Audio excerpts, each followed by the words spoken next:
지난 금요일 밤부터 토요일 아침까지 뉴욕, 뉴저지 등 북동부 상당수 지역에서 최저기온을 갈아치웠습니다. 4일 오하이오주에서는 화물열차가 탈선하면서 대형 화재가 발생하고 염화 비닐을 포함한 유독물질이 유출됐습니다. 최근 에릭 애덤스 뉴욕시장이 주 뉴욕 한국총영사관저를 방문했습니다. 현직 뉴욕시장이 한국총영사관저를 찾은 것은 이번이 처음입니다. 최근 유권자를 대상으로 한 여론조사에서 응답자의 과반수가 바이든 대통령과 트럼프 전 대통령이 아닌 다른 후보를 선호한다고 대답했습니다. 세금 보고 시즌을 맞아 개인정보를 빼가는 사기가 극성을 부리면서 연방국세청이 스캠 경계령을 내렸습니다. 이상은 이 시각 주요 뉴스입니다. 시청자 여러분 안녕하십니까? KBN 뉴스입니다. 지난 금요일 밤부터 토요일 아침까지 뉴욕, 뉴저지 등 북동부 지역은 혹한을 기록했습니다. 상당수 지역에서 최저기온을 갈아치웠고 뉴햄프셔주 워싱턴 산정의 기온은 화씨 마이너스 108도까지 떨어지는 신기록을 세웠습니다. 지한샘 기자가 보도합니다. 북극의 혹독한 추위가 지난 주말 북동부 지역을 강타했습니다. 지난 금요일에서 토요일 아침까지 뉴욕시 최저기온은 화씨 4도로 역대 최저기록인 1918년 화씨 0도에 가까운 기록을 세웠고 살을 애는 듯한 차가운 강풍으로 체감온도는 화씨 마이너스 15도에 달했습니다. 지난 주말 보스턴은 최저기온 화씨 마이너스 10도, 뉴햄프셔, 맨체스터 마이너스 12도 등 북동부 대부분의 도시들도 역대급 최저기온을 기록했습니다. 뉴햄프셔주에 위치한 워싱턴산 기후 관측소에서는 최고 시속 127마일에 달하는 저기압 폭풍이 몰아치면서 풍속 냉각 현상이 발생해 체감온도는 화씨 마이너스 108도까지 떨어졌습니다. 이는 지난 1885년 1월 기록된 최저 기록과 같지만 당시의 열악한 관측 기구를 감안하면 이번 추위는 사실상 역대 최저 기록입니다. 기온이 급격하게 떨어지자 북동부 지역은 코드 블루를 발령하고 노숙자를 대피소로 대피시켰습니다. 매사추세츠 당국은 이례적으로 철도역인 사우스 스테이션을 임시 개방하고 노숙자들이 추위를 피할 수 있도록 했습니다. 기상청은 북극의 추위를 연상시키는 이번 혹한은 캐나다 북동부 상공에서 발달한 돌발성 저기압이 급격하게 성장하면서 강력한 겨울 폭풍으로 확대된 것이라고 발표했습니다. 북극의 차가운 공기가 강한 풍속으로 강타해 유난히 낮은 체감온도를 기록했다는 설명입니다. 금요일 밤부터 토요일까지 저체온증과 동상을 입어 병원으로 후송되는 환자가 잇따르고 강풍으로 인한 사고도 속출했습니다. KBN 뉴스 지한샘입니다. 지난 4일 오하이오주에서는 화물 열차가 탈선하면서 대형 화재가 발생했습니다. 이 가운데 10개 차량에는 유독물질이 담겨져 있었는데 염화 비닐이 담겨져 있던 차량도 탈선하는 등 유독물질이 유출됐습니다. 인근 마을에서는 주민 2천여 명이 대피했습니다. 오하이오주에서는 지난 4일 오후 141량의 화물열차 가운데 수십 개 차량이 궤도를 이탈하면서 대형 화재가 발생하고 염화 비닐을 포함한 유독물질이 흘러나왔습니다. 이번 사고는 오하이오주와 펜실베니아주 경계에 있는 이스트 팔레스타인에서 발생했고 다행히 사상자는 없었지만 숨을 막히게 하는 유독물질이 포함된 화염과 시커먼 연기가 치솟았습니다. 사고가 난 철도 물류회사 노폭 서던 화물열차는 일리노이주 메디슨에서 펜실베니아주 콘웨이로 향하던 중 탈선한 것으로 알려졌습니다. 4일 밤 화재 진압에 나선 소방관들은 유독가스 유출이 증가하면서 진화를 포기하고 현장에서 철수했습니다. 화재는 5일 오후까지도 계속됐고 케이스 드라빅 이스트 팔레스타인 소방대장은 안전 문제로 철수를 결정할 수밖에 없었다고 전했습니다. 사고 현장에는 어떤 차량에서 화재가 발생하고 있는지 확인하기 위해 무인장치가 동원됐습니다. 마이클 그레이엄 국립수송안전위원회 위원은 사고가 발생한 141개 차량 중 9개는 비어 있었고 10개 차량에 유독물질이 담겨 있었다고 전했습니다. 특히 탈선한 수십 개 차량 가운데 5개 차량에는 염화 비닐이 담겨 있었다고 말했습니다. 무색가스인 염화 비닐은 발암물질로 배관공사용 흰색 PVC 파이프 제조에 사용됩니다. 시 당국은 사고 현장에 반경 1.6km 이내 거주자에 대해 대피령을 내리고 이스트 팔레스타인 고교에 임시 대피처를 마련했습니다. 지난 4일 바이든 정부가 F-22 스텔스 전투기 등 군 자산을 다수 동원해서 영공에 진입한 중국의 정찰 풍선을 해상에서 격추했습니다. 국방부는 잔해를 수거해서 영공의 침입 목적과 중국의 정보 수집 역량을 분석하겠다는 계획입니다. 로이드 오스틴 국방부 장관은 지난 4일 성명을 내고 오늘 오후 바이든 대통령의 지시에 따라 북부사령부 소속 전투기가 사우스캐롤라이나 해안 영공에서 중국이 보내고 소유한 고고도 정찰 풍선을 미사일 한 발로 성공적으로 격추했다고 밝혔습니다. 정부는 격추 작전에 앞서 안전 확보 차원에서 사우스캐롤라이나주의 머틀비치와 찰스턴, 노스캐롤라이나주의 윌밍턴 등 동해안 공항 3곳에서 항공기 이착륙을 중단시켰습니다. 이번 격추는 지난달 28일 해당 풍선을 처음 포착한 지 일주일 만에 이루어진 겁니다. 국방부는 풍선의 크기가 버스 3대 정도였다면서 그 잔해가 최소 7마일 반경에 떨어질 수 있기 때문에 바다로 충분히 이동할 때까지 기다렸다고 설명했습니다. 한 고위 당국자는 지상에 있는 국민이 낙하하는 풍선 파편에 피해를 입을 가능성을 최소화하면서 풍선을 성공적으로 격추할 첫 기회를 잡은 것이라며 미군이나 민간인, 민간 항공기나 선박이 입은 피해는 없다고 설명했습니다. 국방부는 연방수사국과 함께 풍선의 잔해와 정찰용 장비 등 정보 가치가 있는 모든 물체를 최대한 수거할 계획입니다. 다만 잔해가 수심 47피트에 위치하고 있기 때문에 며칠 내로 구조함을 투입하고 필요시 잠수부와 무인 함정도 동원할 계획으로 알려졌습니다. 한편 중국 정부는 이 풍선이 정찰용이라는 미국의 발표에 대해 기상관 측에 주로 쓰이는 민수용 비행선이 통제력을 상실하면서 미국 영공에 진입한 것이라고 주장하고 있습니다. 최근 에릭 애덤스 뉴욕시장이 주 뉴욕 한국 총영사관저를 방문했습니다. 김의환 총영사는 애덤스 시장을 관저로 초청해서 저녁 식사를 함께하고 교민 안전에 각별히 신경 써달라고 당부했다고 밝혔습니다. 현직 뉴욕시장이 한국 총영사관저를 찾은 것은 이번이 처음입니다. 지난해 12월 부임한 김의환 뉴욕 총영사는 신년맞이 축제인 크리스탈 볼드랍 행사장에서 만난 한국계 케빈 킴 뉴욕시 중소기업청과의 인연을 고리로 애덤스 시장과의 만남을 추진했다고 밝혔습니다. 김 총영사는 애덤스 시장과의 만찬 자리에서 생년월일이 같다는 인연을 털어놓으며 우리는 태평양을 사이에 두고 태어난 쌍둥이라고 분위기를 띄운 뒤 곳곳에 경찰관을 많이 배치해 지하철 범죄를 많이 없애줬다며 감사를 표했습니다. 주선자인 김 청장, 에드워드 머멀스틴 뉴욕시 국제관계청장도 함께한 관저 만찬의 주제는 치안과 한인사회였습니다. 한인이 많은 퀸즈 플러싱과 베이사이드의 지난해 범죄율이 50% 증가했다는 이야기를 꺼낸 김 총영사는 NYPD에서 가장 높은 한인 경관의 직위를 아느냐고 물었더니 몰랐다며 우리로 치면 경정급이라면서 자신의 임기 중에 적어도 플러싱과 베이사이드 중 하나에서는 한국계 미국인 경찰서장이 나와야 한다고 말했다고 전했습니다. 이에 애덤스 시장은 한국인 커뮤니티가 너무 중요하다면서 선거 때 한인사회가 아주 적극적으로 도와줘서 결정적인 역할을 했다며 우수한 한인들이 지역사회에 기여하고 있다고 대답했다고 전해졌습니다. 한편 애덤스 시장은 지난 2일 관저인 그레이스 맨션에서 아시아계 지역사회 리더들과 지역 정치인들을 초청해 음력 설 행사를 개최했습니다. 또 이 자리에서 찰스윤 뉴욕 한인회장에게 지역사회 봉사 공로를 인정해 2023년 2월 2일을 찰스윤의 날로 선포하는 포고문을 전달했습니다. 바이든 대통령이 내일 오후 9시에 상하원 합동회의에서 두 번째 국정연설에 나섭니다.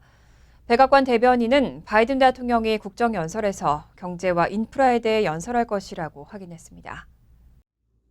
앞서 백악관은 지난 1월 13일 바이든 대통령이 의회에서 국정연설을 해달라는 케빈 메카시 하원 의장의 초청을 수락했다고 밝혔습니다. 바이든 대통령은 내일 오후 9시에 상하원 합동회의에서 두 번째 국정연설에 나설 계획입니다. 정치 전문 매체 폴리티코에 따르면 카린 피에르 백악관 대변인은 최근 브리핑에서 바이든 대통령이 올해엔 경제와 인프라에 대해 연설할 것이라고 확인했습니다. 바이든 대통령은 최근 여러 연설에서 2021년 초당적으로 의회를 통과한 인프라 투자와 일자리 법안과 지난해 발효된 인플레이션 감축 법안을 수차례 치적으로 언급한 바 있습니다. 이 밖에도 바이든 대통령은 국정연설을 통해 의회에서 논의가 진행 중인 부채 한도 문제를 다룰 수도 있습니다. 앞서 정부는 연방정부의 부채가 한도로 설정된 약 31조 4천억 달러에 도달이 임박했다며 의회에 부채 한도 상향을 요구했지만 하원 다수당인 공화당은 정부 지출 삭감이 우선이라며 이를 거부하고 있는 상황입니다. 이 밖에도 최근 중국의 정찰 풍선 문제로 갈등의 골이 더욱 깊어진 미중 관계, 오는 24일이면 1년째를 맞이하는 우크라이나 전쟁에 대해서도 언급이 있을 것으로 예상됩니다.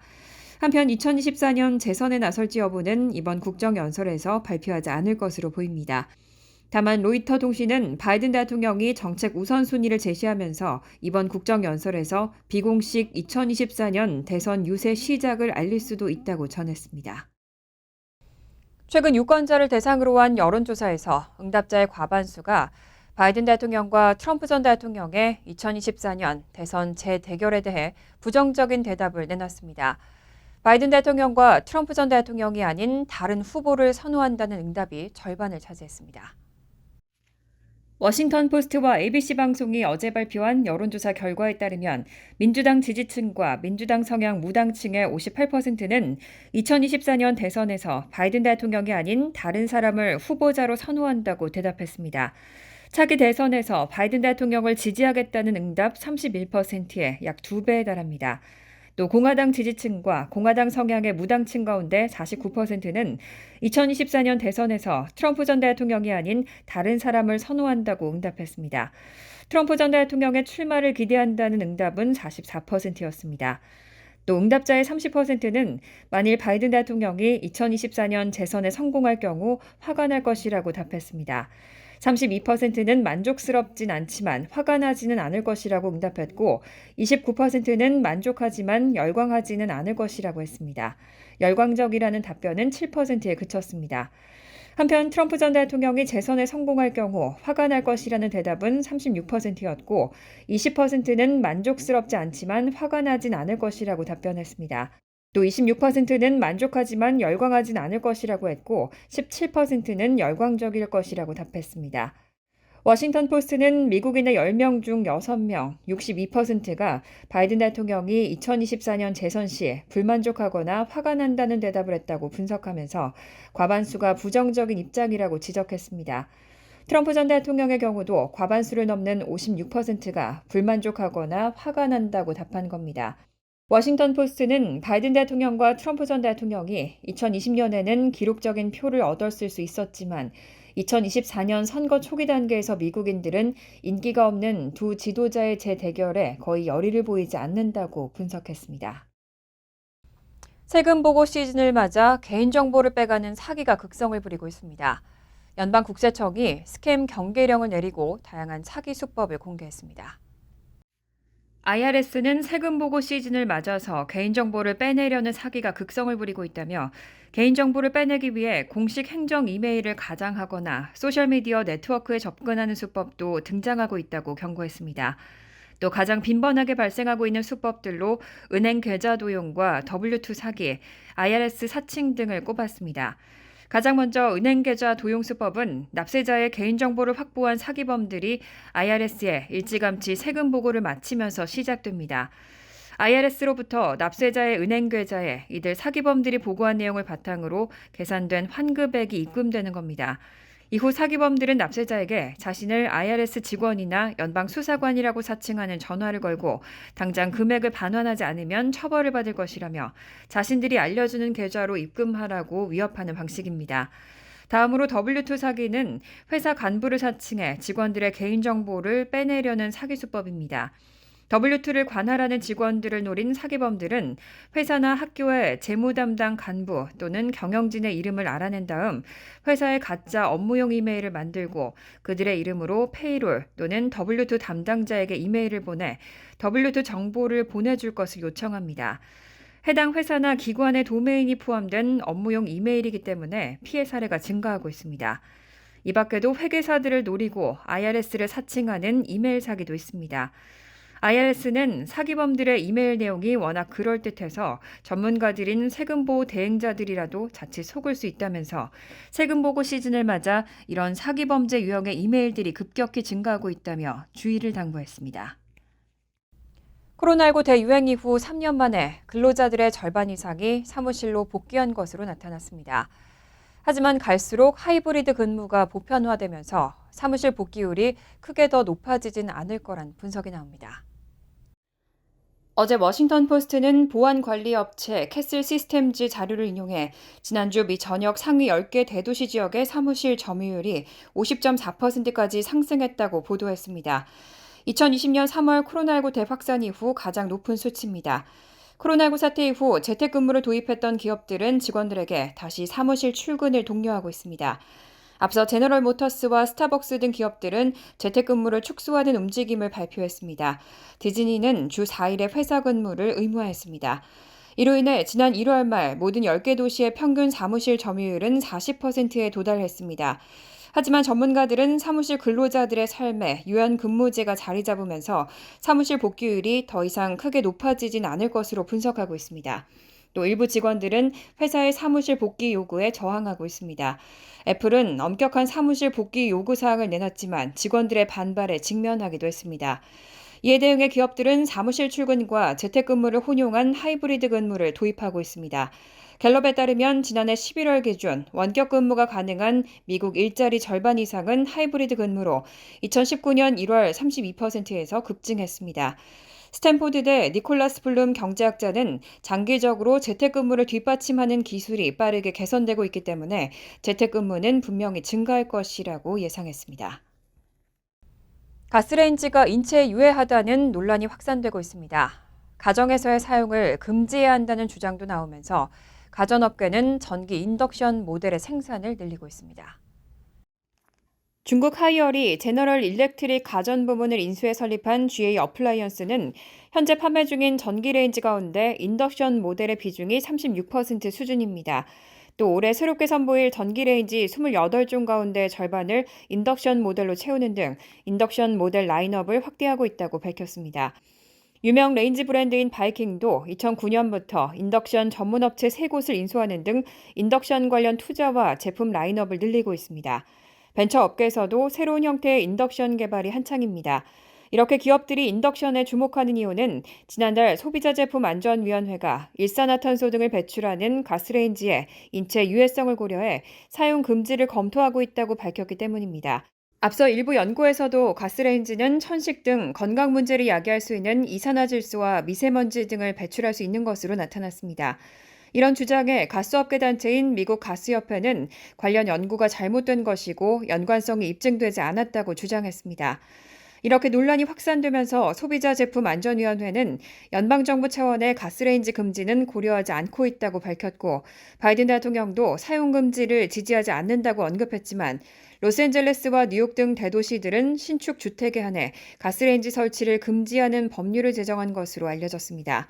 월풀과 LG전자, 삼성전자, 미주법인 등이 소속돼 있는 가전제조사협회에 따르면 최근 연간 소매업체나 건축업자 등에 배송된 레인지 가운데 전기레인지는 60%, 가스레인지는 40% 정도를 차지했습니다. 간추린 소식입니다. 윤석열 대통령이 오늘 4월 미국 국빈 방문을 추진하고 있습니다. 한미 관계의 밝은 소식통은 한미 동맹 70주년을 맞아 윤 대통령의 첫 워싱턴 DC 방문을 국빈 방문으로 추진하는 것이 좋겠다는 한국 정부의 의견에 미국 정부도 호응했다고 전하고 일정은 4월을 중심으로 세부 사항을 조율 중이라고 덧붙였습니다. 윤 대통령의 미국 국빈 방문이 성사되면 한국 대통령으로는 2011년 이명박 당시 대통령의 국빈 방문 이후 12년 만입니다. 연방질병통제예방센터 자료에 따르면 지난 2021년 어머니, 아버지 또는 양쪽 모두가 한인인 신생아는 전국적으로 16,465명으로 집계됐습니다. 양쪽 모두 한인인 경우가 6,065명, 어머니만 한인인 경우가 6,614명, 아버지만 한인인 경우가 3,786명으로 각각 조사됐습니다. 2020년과 비교해 0.7% 줄어든 수치이고 6년 전인 2016년과 비교하면 3,526명, 약 17.6% 감소했습니다. 뉴욕주 교육국에 따르면 2022년도 졸업생 기준으로 뉴욕시 고등학교 졸업률은 전년도 81.2%보다 2.5%포인트 증가한 83.7%를 기록했습니다. 인종별로는 아시안이 91.1%를 기록해 가장 높은 졸업률을 보였고 이어 백인이 89.1%, 흑인 80.7%, 히스패닉 79.5%를 기록했습니다. 지역별로는 퀸즈의 졸업률이 87%로 가장 높았고 스태튼 아일랜드 86%, 맨하탄 82%, 브루클린 80%, 브롱스 78% 등의 순이었습니다. 한편 뉴욕주 전체 고교 졸업률은 87%로 전년도보다 0.9% 상승한 것으로 나타났습니다. 한인 밀집 지역인 뉴저지 포트리에서 경찰 총격 사건이 발생했습니다. 뉴저지주 검찰에 따르면 지난 4일 포트리 존 스트릿에 있는 콘도에서 한 남성이 10대 청소년을 가두고 농성을 벌이고 있다는 신고가 접수돼 출동한 경찰이 총격으로 용의자를 제압했습니다. 진압 과정에서 경찰 한 명도 유탄에 의해 부상을 입고 치료 중이며 사망한 남성은 타주에서 방문한 것으로 알려졌습니다. 환율과 증권 소식입니다.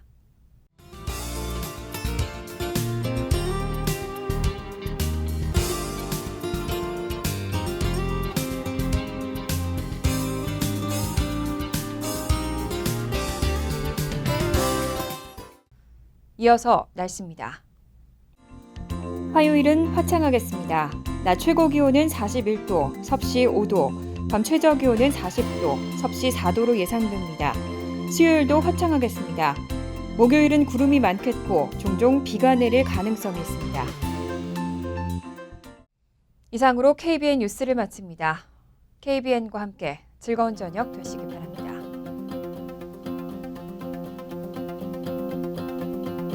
우리 동부 최대 한인방송 KBN이 제작하는 KBN 뉴스는 웹사이트 mykbn.com 그리고 유튜브와 페이스북에서 다시 보실 수 있습니다. 좋아요, 구독, 알림 설정은 뉴스 제작에 큰 도움이 됩니다.